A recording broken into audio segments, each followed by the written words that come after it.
నమస్తే, మీరు చూస్తుంది యువతరంగం. ఇది సమాజ అంతరంగం. నేను మీ సిద్ధు గౌడ్.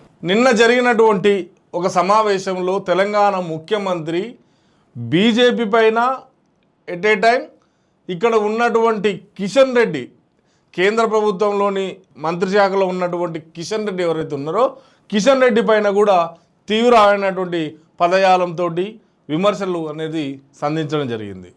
అసలు కేంద్రానికి రాష్ట్రానికి సంబంధాలు ఎలా ఉన్నాయి, కేంద్ర ప్రభుత్వానికి తెలంగాణ రాష్ట్ర ప్రభుత్వాల మధ్య సయోధ్య ఎలా ఉంది, ఎందుకు రేవంత్ కేంద్రం పైన 15 తర్వాత యుద్ధాన్ని ప్రకటిస్తానన్నట్టు తమ కార్యాచరణ చేపడతానని హెచ్చరికలు ఎందుకు జారీ చేస్తున్నాడు. ఈ విషయంలో చూసినట్లయితే తెలంగాణ ప్రభుత్వంలో రేవంత్ రెడ్డి చేయదలుచుకున్నటువంటి ఒక 5 ప్రాజెక్టులను కేంద్రం అనుమతి ఇవ్వడం లేదు. కేంద్రం అనుమతిస్తే తప్ప ఇక్కడ ఆ ప్రాజెక్టులు మొదలయ్యే పరిస్థితి లేదు. కాబట్టి కేంద్రాన్ని విజ్ఞప్తులు చేసి అలసిపోయి కేంద్రంపై యుద్ధం చేస్తాను రేవంత్ రెడ్డి అంటున్నాడా, లేకపోతే దీనిలో ఇంకేదైనా కోణం, రాజకీయ కోణం దాగి ఉందా? రేవంత్ రెడ్డి నిన్న మాట్లాడిన మాటలను కనుక చూసినట్లయితే తెలంగాణకు రీజనల్ రింగ్ రోడ్ ఇస్తా అని చెప్పి ఏదైతే ఉందో ఆ రింగ్ రోడ్ నేను ఏర్పాటు చేసుకున్నామంటే కేంద్రం ఒక అనుమతి ఇవ్వాలి, ఆ అనుమతి ఇవ్వడం లేదు అని చెప్పి ఆరోపించడం జరిగింది. దీనికి తోడు హైదరాబాద్లో 122 కిలోమీటర్ల మెట్రో ఏర్పాటు ఏదైతే ఉందో ఆ మెట్రో ఏర్పాటు చేయాలంటే కూడా కేంద్రం అనుమతిస్తలేదు. అందుకే నేను చేయాలనుకున్నటువంటి 2వ దశ మెట్రో పనులు ఆగిపోతున్నాయి అంటున్నాడు.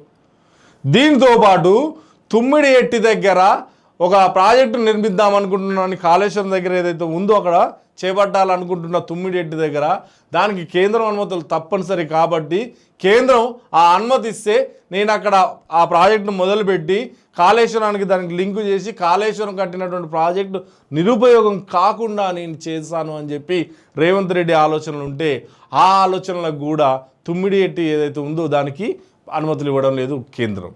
వీటికి తోడు మూసీ ప్రక్షాళన, హైదరాబాద్లో ప్రతిష్టాత్మకంగా ఒక ప్రాజెక్టు ఏదైతే ఉందో ఆ మూసీ ప్రాజెక్టును చేపట్టాలని చెప్పి అధికారంలోకి రాగానే మొదటి నుంచి ఆతృత ఉన్నటువంటి రేవంత్ రెడ్డికి ఇక్కడ మూసీ ప్రక్షాళన చేయకుండా, మూసీ ప్రాజెక్టు ఏదైతే ఉందో అది చేయకుండా కేంద్రం అడ్డు తగ్గుతుంది.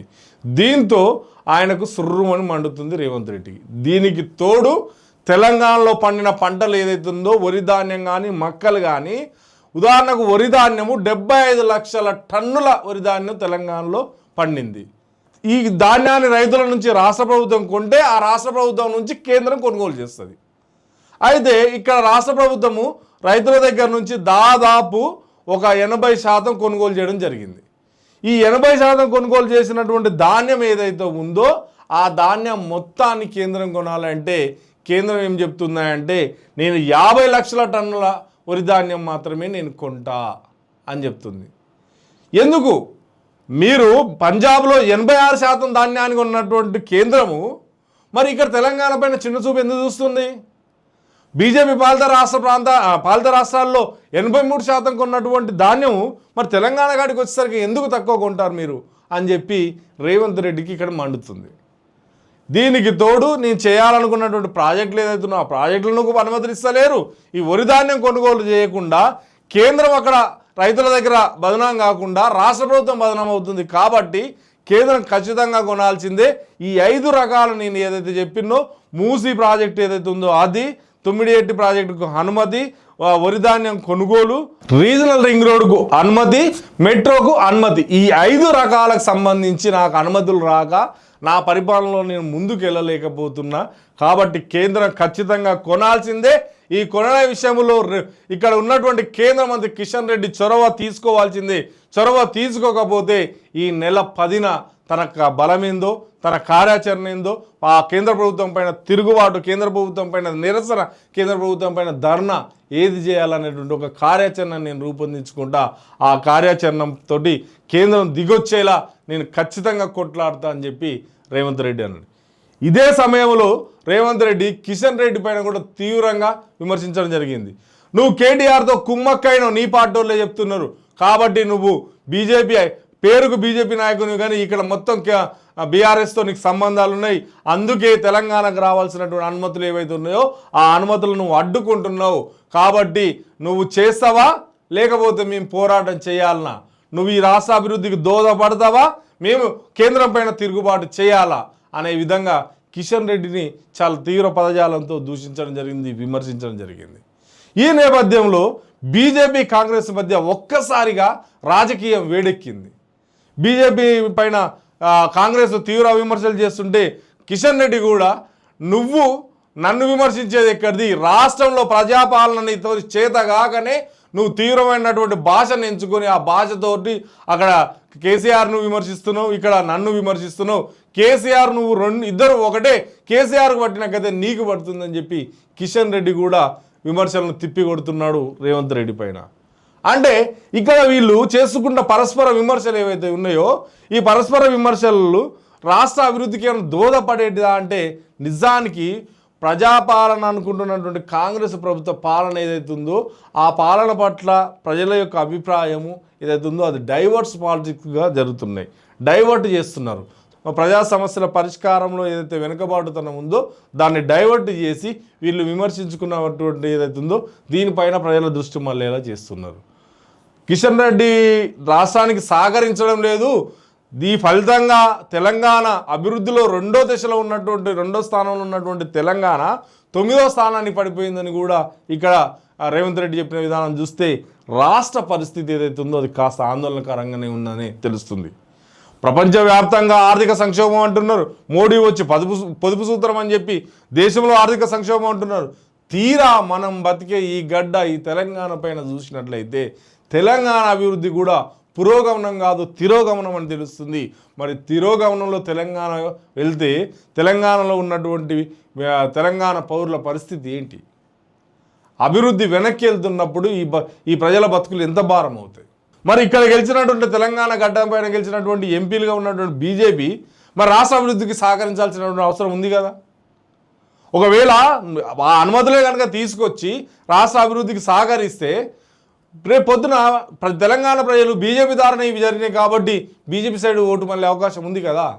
రేవంత్ రెడ్డి ఇంకా ఒక చమత్కారకంగా ఇంకో మాట్లాడిందంటే కిషన్ రెడ్డి అన్నిటికీ అనుమతులు తీసుకొని రాను, నిన్ను 1,00,000 మందితో ఎల్బీ స్టేడియంలో నేను పెద్ద శాల్వాతో సన్మానించి నీకు గొప్ప కార్యక్రమం నేను ఏర్పాటు చేసి అభినందన సభ అని చెప్తున్నాడు. ఈ విమర్శలు సరే కానీ రాష్ట్రం యొక్క ఖజానా ఖాళీ అయింది, రాష్ట్రం యొక్క ఆర్థిక పరిస్థితి బాగలేదు అని చెప్పిన రేవంత్ రెడ్డి. మరి రాష్ట్రం అభివృద్ధిలో వెనుకబాటుతనానికి గురవుతున్నప్పుడు ఈ గడ్డపైన పుట్టినటువంటి ఎంపీలుగా ఉన్నటువంటి బీజేపీ వాళ్ళు కూడా రాష్ట్ర అభివృద్ధికి సహకరించాల్సినటువంటి అవసరం ఉంది. నరేంద్ర మోడీ గురించి మాట్లాడేటప్పుడు రేవంత్ రెడ్డి ఒక మాట చెప్పిండు, 50 సార్లు ఢిల్లీకి పోయినా 5 సార్లు మోడీని కలిసిన అయినా నాకు ప్రయోజనం లేదు, నా అభివృద్ధికి మోడీ సహకరించడం లేదు, ఎందుకంటే నేను కాంగ్రెస్ ప్రభుత్వం కాబట్టి అని అంటున్నాడు. మరి ఇన్నిసార్లు నిజంగా రాష్ట్ర అభివృద్ధికే రేవంత్ రెడ్డి కలిసినప్పుడు రాష్ట్ర అభివృద్ధిలో భాగంగా బీజేపీ ఎంపీలు కూడా ప్రయత్నం చేసి సహకరిస్తే తెలంగాణ అభివృద్ధి చెందుద్ది కదా. లేకపోతే రేవంత్ రెడ్డి చెప్పేటువంటి మాటలే అబద్ధాలు అయినప్పుడు మరి బీజేపీ ఆ అబద్ధాలను నిరూపించాల్సినటువంటి అవసరం ఉంది కదా. ఇది కాదు ఇన్ని మాటలు మాట్లాడుతుంటే ఇది కాదు ఇది ఉందని చెప్పొచ్చు కదా. నిజానికి పరస్పర విమర్శలు చేసుకుంటున్నారు తప్ప రాజకీయ పార్టీలు రాష్ట్ర అభివృద్ధి పైన దృష్టి చేయడం లేదు. రాష్ట్ర అభివృద్ధి పైన దృష్టి పెట్టి రాష్ట్రాన్ని ముందంజలోకి తీసుకోవాల్సినటువంటి అవసరం ఎంతైనా ఉంది. కానీ ఇక్కడ చూడండి, మూసి ప్రక్షాళన చేస్తానని రేవంత్ రెడ్డి అంటే అడ్డుకుంటుండని రేవంత్ రెడ్డి కేంద్రం మీద చెప్తున్నాడు. మరి బీజేపీ పాలిత ప్రాంత రాష్ట్రాల్లో కనుక చూసినట్లయితే గంగా యమున రివర్ ఫ్రంట్ ఏదైతే ఉందో అవన్నిటికీ వాళ్ళు అభివృద్ధి చేశారు కదా. మరి ఇక్కడ మూసి ప్రక్షాళన చేస్తే తప్పేంటి? రాష్ట్ర అభివృద్ధి ఇది ఒకవేళ మూసి ప్రాజెక్ట్ అనేది రేవంత్ రెడ్డికే లాభం చేకూర్చేలా ఉంటే రేవంత్ రెడ్డికి లాభం లేకుండా రాష్ట్రానికే లాభం కలిగేలా ఒక ప్రతిపాదన తీసుకొచ్చేలా అభివృద్ధి చేయాలి కదా. కానీ పాలకులు ప్రజలను పక్కదోవ పట్టించేటువంటి ఆలోచనలో ఉన్నారు. ప్రజల ఆలోచనలను పక్కదోవ పట్టించి రాష్ట్ర పురోగతి ఏదైతే ఉందో ఆ పురోగతి దృష్టి పెట్టకుండా ఎవరి స్వార్థానికి వాళ్ళు ఒక రాజకీయ వేడిని సృష్టించి రాజకీయ విమర్శలు అనేది తీవ్రంగా తీసుకెళ్తున్నారు. నిజంగా ఇక్కడ ఉన్నటువంటి ధాన్యం ఏదైతుందో ఆ ధాన్యంలో కొనుగోలు చేయాల్సినటువంటి బాధ్యత కేంద్రం పైన ఎంతైనా ఉంది. అదేవిధంగా ఇక్కడ ఉపయోగపడేటువంటి తుమ్మిడేటి ఏదైతే ఉందో కాళేశ్వరం సంబంధించి అది సహకారంగా ఉంటుంది కాబట్టి తుమ్మిడేటికి కూడా అనుమతి ఇవ్వాల్సినటువంటి బాధ్యత కేంద్రం పైన ఉన్నది. తెలంగాణ ప్రభుత్వంలో కేంద్ర ప్రభుత్వం ఏదైతే ఉందో ఆ సహకారం అందిస్తేనే భవిష్యత్తులో బీజేపీకి కూడా ప్రజలు వెన్నంటూ ఉంటారు. లేకపోతే బీజేపీకి వాళ్ళు వెన్నంటూ ఉండరు. ఇప్పుడు చేస్తున్నటువంటి రేవంత్ రెడ్డి కూడా ఈ చేస్తున్న పనులు కనుక పూర్తి చేయకపోతే ఈయనకు కూడా వాళ్ళు రివర్స్ అయ్యేటువంటి ప్రమాదం ఉంది.